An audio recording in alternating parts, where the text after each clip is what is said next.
Қайырлы күн достар. Котлетті майсыз духовкада пісіретін боламыз. Өте дәмді, жұмсақ болып шығады. Және де өте дәмді пюремен осындай қою болып шығатын подливаның құпиясымен көрсететін боламын.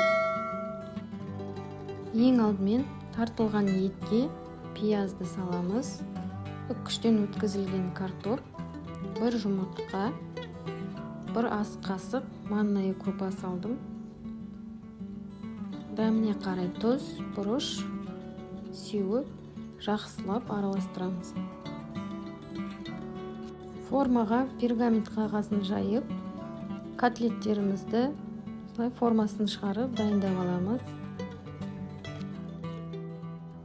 Дайындап алғаннан кейін барлығын осылай ұнға ойнатып шығамыз. Бетіне сұйық май жағып шықтым.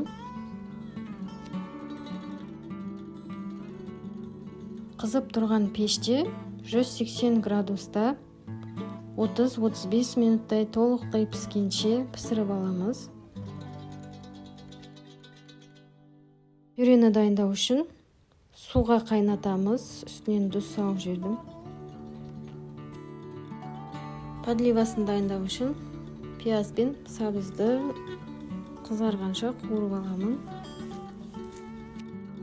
2 шай қасық қаймақ, 2 шай қасық томат пастасын салып қуырамын.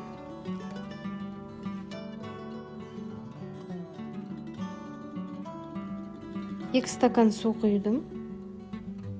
Дәміне қарай тұз, бұрыш және қою болу үшін 2 ас қасықтай ұн салып жіберемін.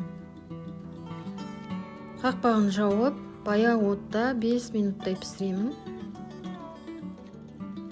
Піскен картоптарымыздың суын төгіп тастап, дәмді болу үшін үстінен сүт, сары май салып жібердім.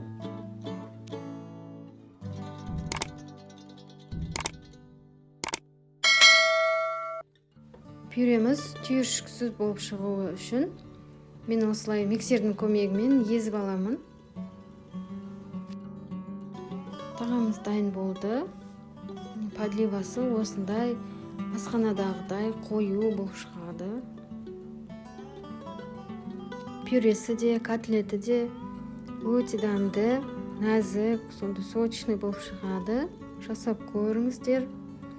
Лайк басып, комментарий қалдыруды ұмытпаңыздар.